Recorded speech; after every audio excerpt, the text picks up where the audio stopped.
Bismillahirrahmanirrahim. Welcome to Fascinating Hope Biology. Today we are going to start a new chapter, chapter number 6, that is Kingdom Prokaryote. Kingdom Prokaryote, जैसे कि हम पिछले chapter में पढ़ चुके हैं, चैप्टर नंबर 5 के अंदर किंगडम 5 किंगडम सिस्टम्स जो रॉबर्ट विटाकर ने इंट्रोड्यूस करवाए थे, इन्होंने जो है वो सबसे इसका नाम जो किंगडम मॉडल रखा था। लेकिन इसके बाद जो है दो साइंटिस्ट मार्गलस एंड श्वार्ट्ज आए थे, उन्होंने जो है कुछ अमेंडमेंट्स के बाद इसका नाम जो है किंगडम प्रोकैरियोटी रख दिया। प्रोकैरियोटी का मतलब देखिए हम जो पहले भी चैप्टर नंबर 4 के अंदर डिस्कस कर चुके हैं। Pro means before, pro means before and karyon means nucleus. ऐसे ऑर्गेनिजम्स जिनके अंदर वाजिया वेल डिफाइंड या ट्रू न्यूक्लियस मौजूद नहीं होता, इनको हम जब नाम देते हैं प्रोकैरियोट्स का। जैसे कि जब आप डायग्राम के अंदर देखेंगे भी कि कुछ ऐसे सेल्स जो कि सिर्फ और सिर्फ सेल मेम्ब्रेन, साइटोप्लाज्म और डीएनए मटेरियल पर जो मुश्तमिल होते हैं, जिनके अंदर वाजिया न्यूक्लियस या कोई मेम्ब्रेन बाउंड ऑर्गेनेल नहीं मौजूद होता, उनको हम जो नाम देते हैं प्रोकैरियोट्स का। तो अर्लीस्ट साइंटिस्ट जो थे उन्होंने जो है वो प्रोकैरियोट्स को भी जो है दो कैटेगरीज में जो है डिवाइड कर दिया। First one is the archaebacteria and second one is the eubacteria. Bacterias और जो archaebacteria these are the oldest और इंसेस्टर्स या एंशिएंट बैक्टीरिया। आर्कियोबैक्टीरिया ख्याल किया जाता है कि आर्कियोबैक्टीरिया जो है these are the ancestors of eubacteria which are true bacteria. Eu means true and bacteria that is bacteria. और यूबैक्टीरिया जो है ट्रू बैक्टीरिया है जो मॉडर्न बैक्टीरिया के नाम से भी जाने जाते हैं, रिसेंट बैक्टीरिया के नाम से भी जाने जाते हैं, जैसे सेंट्रल कोलाई वगैरह है। इस तरह से जो ओल्डेस्ट बैक्टीरिया थे इनको हम नाम दिया था साइंटिस्ट ने आर्कियोबैक्टीरिया का या आर्कियोबैक्टीरिया का। डिफरेंट प्रोनाउंसिएशंस है, आर्कियो भी पढ़ते हैं, आर्कियो भी पढ़ते हैं। एंशिएंट बैक्टीरियाज उन्हीं से सारे जो रिसेंट बैक्टीरियाज जो ड्राइव हुए हैं, जिनको यूबैक्टीरिया का नाम दिया जाता है। इनके भी स्ट्रक्चर जो है जो आर्कियोबैक्टीरिया थे वो मुख्तलिफ जो है थर्मोस्फेरिक एनवायरनमेंट्स के अंदर जो प्रोड्यूस हुए थे और उनसे ही जो सारे रिसेंट बैक्टीरियाज की फॉर्मेशन हुई है। अगर हम जो है देखिए बात करें किंगडम प्रोकैरियोटी की या प्रोकैरियोट्स की हिस्ट्री और इनकी डिस्कवरी के हवाले से, तो मुख्तलिफ साइंटिस्ट जो है हमारे माइंड के अंदर आ जाते हैं। लाइक जो है पिछले चैप्टर में भी हमने पढ़ा था, एक साइंटिस्ट था एंटोन वैन लीeuwenhoek, दूसरा जो है लॉइस पास्चर, तीसरा जो है वो रॉबर्ट कोच। कुछ लोग जो है इसको रॉबर्ट कोच भी पढ़ते हैं, कुछ जो है कोच पढ़ते हैं, कुछ जो है इसको रॉबर्ट कोच पढ़ते हैं। डिफरेंट प्रोनाउंसिएशंस हैं उनके अकॉर्डिंग। जो है कोई यूके प्रोनाउंसिएट कर रहा है, यूके एक्सेंट प्रोनाउंसिएट करता है, कोई अमेरिकन एक्सेंट जो प्रोनाउंसिएट करता है, कुछ ऑस्ट्रेलियन एक्सेंट जो प्रोनाउंसिएट करते हैं। तो रॉबर्ट कोच कुछ भी आप जो है इसको नाम दे सकते हैं। तो अगर हम जो है बेटे बात करें अर्ली हिस्ट्री और डिस्कवरी के हवाले से, तो एक साइंटिस्ट था एंटोन वैन लीeuwenhoek, जिसने जो है उस टाइम पे मौजूद असल में 1673 के अंदर जो है पिछले चैप्टर में भी हमने बात की थी कि वो साइंटिस्ट था जिसने जो है first time self made microscope का यूज करते हुए स्मॉल क्रिएचर्स को जो है वो डिफरेंट सॉल्यूशंस के अंदर जो है देखा था।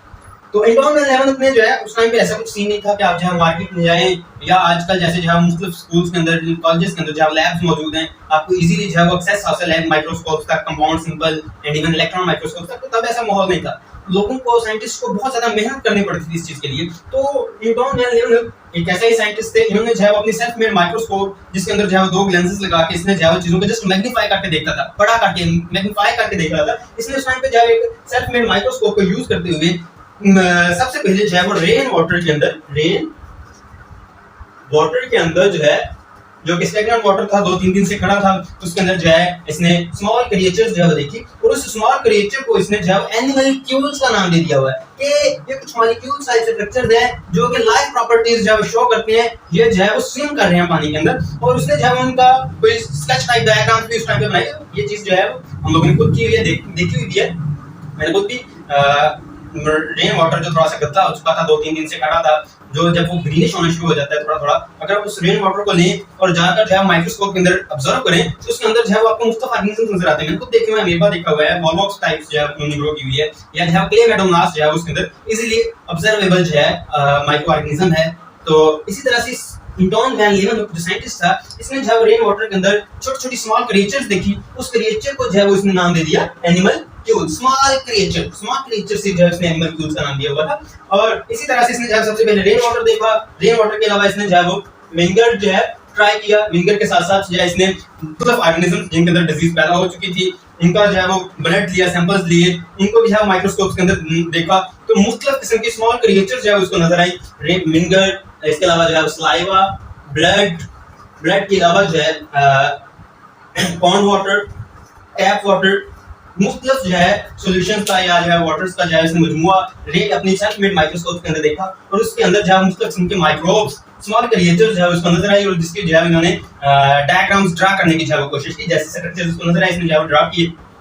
इसके बाद अगर हम बात करें सेकंड साइंटिस्ट लुईस पास्चर की, लुईस पास्चर वो खास साइंसदान था जिसके बारे में हम पिछले चैप्टर में भी पढ़ चुके हैं कि जिसने जो है सबसे पहले पास्चराइजेशन का मेथड जो है वो डिस्कवर करवाया था। पास्चराइजेशन चीजों को महफूज करने का तरीका कार है जिसके जरिए जो है सबसे पहले इसने ये जो है वो काविश पेश की कि आप जो है वो चीजों को महफूज कर सकते हैं, उनको पास्चराइज कर सकते हैं। फॉर एग्जांपल हम जो है दूध की एग्जांपल ही ले लेते हैं या इसके अलावा जो है जूसेस वगैरह की एग्जांपल ले लेते हैं। मैं तो अक्सर कहता हूं कि जो बच्चे शायद जो है जिंदगी में कभी जूस पीने का मौका मिला हो आपको, तो कोई भी इस तरह की प्रोडक्ट है तो अगर तो वो सिंपल ऐसे ही जो है वो आपने जो है वो अनकैप्ड रखी हुई है, ढकी नहीं है, तो वो कुछ ही देर के बाद जो है खराब होना शुरू हो जाती है। जैसे मिल्क है, कच्चा दूध है, उसको आपने रखा हुआ है तो कुछ ही देर बाद देखते हैं घंटे बाद, 1.5 घंटे के बाद जो है स्पॉइल होना शुरू हो जाता है, उसके अंदर स्मेल आना या उसके अंदर जो है वो फुटियां बनना शुरू हो जाती हैं, खराब होना शुरू हो जाता है, डिके होना शुरू हो जाता है। वो क्यों डिके होता है? क्योंकि उसके अंदर जो है मुख्तलिफ किस्म के माइक्रोब्स आपका फर्मेंटेशन का प्रोसेस जो है वो शुरू कर देते हैं, ग्लूकोज को जो है वो लैक्टिक एसिड वगैरह में तोड़ना शुरू कर देते हैं, लैक्टोज वगैरह को जो है तोड़ना शुरू कर देते हैं, जिससे जो है वो मिल्क खराब होना शुरू हो जाता है। तो ये लुईस पास्चर ने कहा था कि अगर हम चीजों को महफूज कर लें, अगर उनको जो है वो बॉयल कर लें, और हम देख भी लेते हैं कि अगर हम जो है दूध को बॉयल कर लेते हैं तो एज कम्पेयर टू कच्चा दूध जो है वो ज्यादा देर निकाल जाता है, वो इतनी जल्दी खराब नहीं होता। लेकिन अगर जो है वो उबालने के बाद हम उसको अच्छी से प्रिजर्व कर लें, उसको जो है वो एल्युमिनियम फॉइल के साथ किसी कैन वगैरह के अंदर जो है वो डांप लें, तो वो जो है वो लंबे अरसे के लिए स्टोर भी किया जा सकता है। जैसे जो है मार्केट के अंदर ऑलपर्स और मुख्तलिफ ब्रांड्स के जो है वो मिल्क मिलते भी हैं, उनको अच्छे से प्रिजर्व किया हुआ होता है, उनके अंदर ऐसी प्रोटेक्टिव गत्ते के डब्बे के अंदर एल्युमिनियम फॉइल लगाई हुई होती है जो माइक्रोब्स को पेनिट्रेट नहीं करने देती, एक्सेस नहीं देती इन प्रोडक्ट्स के साथ। जूस हो गया, मिल्क हो गया, इन चीजों के साथ जो है माइक्रोब्स फिर अटैच या इसके अंदर इंटर नहीं होते, जिसकी वजह से जो है वो प्रोडक्ट्स जो है लंबे अरसे तक जो है स्टोर हो जाते हैं। तो इस लुईस पास्चर साइंटिस्ट ने ही जो है पास्चराइजेशन के ये मेथड जो है इंट्रोड्यूस करवाया। आप जो है खराब को फूड जितनी टाइप्स के फूड्स हैं उनको प्रिजर्व कर सकते हैं।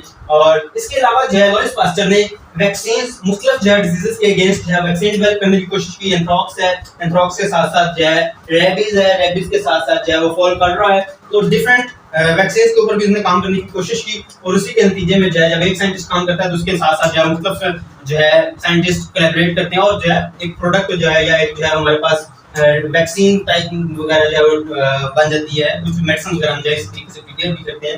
इसी तरह से अगर तीसरा बात करें साइंटिस्ट की तो वो हमारे पास है रॉबर्ट कोक। रॉबर्ट कोक ने जो है फर्स्ट डेवलपमेंट जो दी थी वो जर्म थ्योरी ऑफ डिजीज के हवाले से थी। ये सबसे पहले इसका सबसे बड़ा काम जो है जर्म थ्योरी ऑफ डिजीज के ऊपर था। इसने 4 पोस्टुलेट्स दिए थे, बाद में डिस्कस भी करते हैं। इसने जो 4 पोस्टुलेट दिए थे जर्म थ्योरी ऑफ डिजीज की, एक डिजीज जो है पार्टिकुलरली किस तरह से जो है वो ओरिजिनेट होती है और कैसे ओरिजिनेट होने के बाद उसके जो है जो उसके सोर्सेज हैं वो किस तरह से या कॉजेज एजेंट्स हैं वो किस तरह से दोबारा से कल्चर करवाए जा सकते हैं या नहीं करवाए जा सकते। तो असल में जब साइंटिस्ट जो है वो काम करता है तो उसके पीछे उसकी सालों की अनथक मेहनत लगी हुई होती है। उसने जो है खुद को एक्सपोज किया होता है डिजीजेस के हवाले से। फॉर एग्जांपल ये साइंटिस्ट इसको जो है जैसे रॉबर्ट कोक का इसने जो है मुख्तलिफ किस्म के बैक्टीरियाज भी डेवलप किए थे, लाइक रॉड शेप बैक्टीरियाज हैं, टीकी के पाइल एजेंट्स हैं या कॉलरा के काजेज एजेंट्स हैं। तो इन्होंने जो है ये सारे डिस्कवर किए। फॉर एग्जांपल हो सकता है किसी पेशेंट के पास उसको जो है डिजीज है, बॉडी पे लीजन्स वगैरह बने हुए हैं, तो जब उससे मटेरियल लेने जा उसको अपने स्टडी के लिए तो हो सकता है इसको भी वो डिजीज का सामना करना पड़ा हो, तो माइट पॉसिबल। तो इसीलिए जो है वो साइंटिस्ट को बहुत सारी कुर्बानियां देना पड़ती है। उन्हीं कुर्बानियों के नतीजे में जो है वो आज भी ये नाम जो है वो जिंदा है और काफी ये कह लें कि एक लॉन्ग टाइम तक ये जो है सर्वाइव भी करेगा। हमने भी इससे पहले पढ़ा था, हमारे जो है वो टीचर्स थे उन्होंने भी पढ़ा हुआ होगा यही नाम अपनी फर्स्ट ईयर क्लास के अंदर ही, और आप आज जो है वो आप लोग भी पढ़ रहे हैं। तो रॉबर्ट कोच ने जो है डिस्कवरीज जो दी थी, इन्होंने जो है रॉड शेप बैक्टीरिया को डिस्कवर किया था, टीबी के बैक्टीरिया को जो है डिस्कवर किया था, इसके अलावा कॉलरा ऐसा वगैरह के जो बैक्टीरिया हैं या काजेज एजेंट्स हैं उनको डिस्कवर किया था। इसके अलावा अगर हम बात करें इनकी डिस्कवरीज के अलावा जो है तो साथ साथ बात करें हम लोग कि ये जैसे जो है आज से 10-12 साल पहले जब हम बाकी टीचर्स लोग जैसे जो हैं वो सुनते होंगे कि एक डिजीज थी टीबी ट्यूबरक्लोसिस डिजीज है जो कि पुअर लिविंग कंडीशंस और मालन्यूट्रिशन वगैरह की वजह से प्रोड्यूस हो रही थी। तो वो टीवी पे इश्तिहार आ रहा होता था कि टीबी एक लाइलाज मर्ज है, लेकिन अब ऐसा मुमकिन नहीं है क्योंकि जो है उसके पीछे मुख्तलिफ साइंटिस्ट की जो है अनथक मेहनत लगी हुई है, जिन्होंने जो है वो जब कोई भी चीज डिस्कवर हो जाती है, जैसे उन्होंने जो है वो टीबी के बैक्टीरिया ट्यूबरकुलोसिस के कॉजल एजेंट्स या बैक्टीरिया को जो है वो डिस्कवर किया, और जब एक चीज डिस्कवर हो जाती है, एक माइक्रोबियल एजेंट या कॉजल एजेंट डिस्कवर हो जाता है, तो फिर मुमकिन है कि उसकी जो है फौरी कुछ ही अरसे के अंदर अंदर उसके अगेंस्ट जो है मेडिसिन वगैरह भी प्रिपेयर हो जाते हैं, मतलब साइंटिस्ट अपनी एफर्ट डालते हैं, मेडिसिन वगैरह प्रिपेयर हो जाती है, जिसके नतीजे में वो बीमारी जो है वो काबिल इलाज हो जाती है। खैर हम जो है बात कर रहे थे रॉबर्ट कोक के जो है 4 पोस्टुलेट्स की, जो उन्होंने जो है उस टाइम पे दिए। रॉबर्ट कोक ने जो है 4 पोस्टुलेट्स दिए थे, 4 मफरूज़े दिए थे जर्म थ्योरी ऑफ डिजीज से रिलेटेड, जिससे जो है उसकी जर्म थ्योरी ऑफ डिजीज जो है वो थ्योरी का स्टेटस हासिल कर सकी है। तो सबसे फर्स्ट पॉइंट जो था इसका, a specific organism can always be found in association with the given disease। हमेशा जो है एक ऑर्गेनिज्म के अंदर अगर कोई डिजीज प्रोड्यूस हो चुकी है तो लाजमी बात है कि उसके अंदर जो है कोई ना कोई ऑर्गेनिज्म जो है मौजूद होगा। A specific organism can always be found in association with the given disease। अब जो है मैंने पहली बात की है कि रॉबर्ट कुक को भी जो है सामना करना पड़ा होगा जब उसने जो है वो मुख्तलिफ किस्म के बैक्टीरिया वगैरह की डिस्कवरी की है, तो इन्होंने भी जो है देखा था कि फॉर एग्जांपल किसी का ब्लड सैंपल लिया तो उस ब्लड के अंदर जो है मुख्तलिफ किस्म के माइक्रोब्स नजर आए, उनका स्ट्रक्चर इन्होंने नजर आया, वो ड्रा भी किया इन्होंने। और हमेशा भी और इसी तरह से अगर कोई हेल्दी पर्सन का डाटा लिया तो उसके अंदर वो माइक्रोब्स जो है मौजूद नहीं थे, तो इन्होंने कहा कि जब भी किसी डिजीज किसी इंसान को या किसी जानदार को डिजीज होती है तो लाजमी बात है कि उसका जो है कॉजल एजेंट कोई माइक्रोब है वो उसकी बॉडी के अंदर उसके ब्लड के अंदर जो है वो मौजूद होगा। और सेकंड इसी पोस्टुलेट का सेकंड पॉइंट था वो माइक्रोबियल एजेंट कॉजल एजेंट जो उस ब्लड के अंदर मौजूद है, उस ऑर्गेनिज्म की बॉडी के अंदर मौजूद है, उसको आप जो है वो आइसोलेट भी कर सकते हैं और लेबोरेटरी के अंदर प्योर कल्चर के देके उसको जो है वो आप ग्रो भी करवा सकते हैं। Can be isolated and grown in pure culture in the laboratory. उसी कॉजल एजेंट्स को आप आइसोलेट करके प्योर कल्चर के अंदर जो है वो ग्रो करवा सकते हैं। थर्ड पॉइंट है कि जो आपने ग्रो करवाया हुआ मटेरियल है, जो प्योर कल्चर ग्रो करवाया हुआ है, अगर वो किसी हेल्दी पर्सन के अंदर जो है उसके बैक्टीरिया इंटर करवा दें, एजैकुलेट करवा दें, तो वो हेल्दी पर्सन के अंदर भी जाकर डिजीज काज कर सकता है। इसी तरह से इसका फोर्थ पॉइंट है कि it is possible to recover the organism in pure culture from experimentally infected animal. अब जिस एनिमल को आपने एक्सपेरिमेंटली तौर पर जो है हेल्दी एनिमल को जो है प्योर कल्चर का मीडियम देके डिजीज करवाई थी, और अब उसी डिजीज्ड एनिमल से अगर आप दोबारा से कोई उसके ब्लड के अंदर से जो है माइक्रोब्स को हासिल कर लेते हैं तो उन माइक्रोब्स को भी जो है दोबारा से आप प्योर कल्चर के अंदर दोबारा से जो है वो ग्रो करवा सकते हैं। ये मेन 4 पोस्टुलेट्स थे जिन्होंने जो है वो जर्म थ्योरी ऑफ डिजीज का जिन्होंने जो जर्म थ्योरी ऑफ डिजीज को जो है वो थ्योरी के स्टेटस तक जो है पहुंचाया। इसी के साथ बेटे हम जो है आज पढ़ेंगे हमारा एक छोटा सा टॉपिक है अकरेंस ऑफ बैक्टीरिया से रिलेटेड। अकरेंस ऑफ बैक्टीरिया की अगर हम बात करें तो बैक्टीरिया जो है वो हर जगह पे ही पाए जाते हैं। They can be found everywhere, और एयर हो, लैंड हो, सॉइल हो, वाटर हो, फूड हो, decaying matter of plants, animals and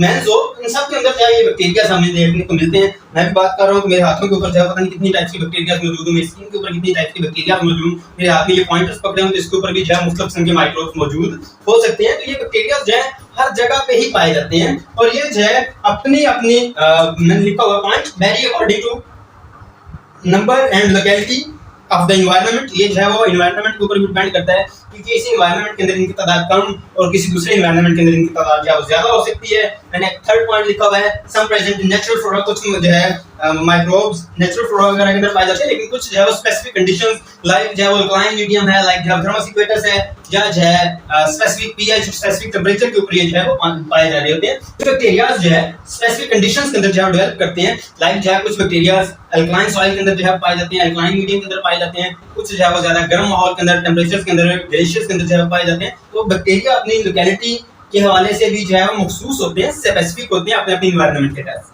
thank you बेटे, ये था आज का हमारा लेक्चर जो कि किंगडम प्रोकैरियोटी का इंट्रोडक्शन और इसके साथ साथ जो है वो अकरेंस के से रिलेटेड था। इंशाल्लाह अगले लेक्चर में मिलते हैं जो कि बैक्टीरियल साइज एंड शेप के ऊपर मुश्तमिल है। थैंक यू, अल्लाह हाफिज़।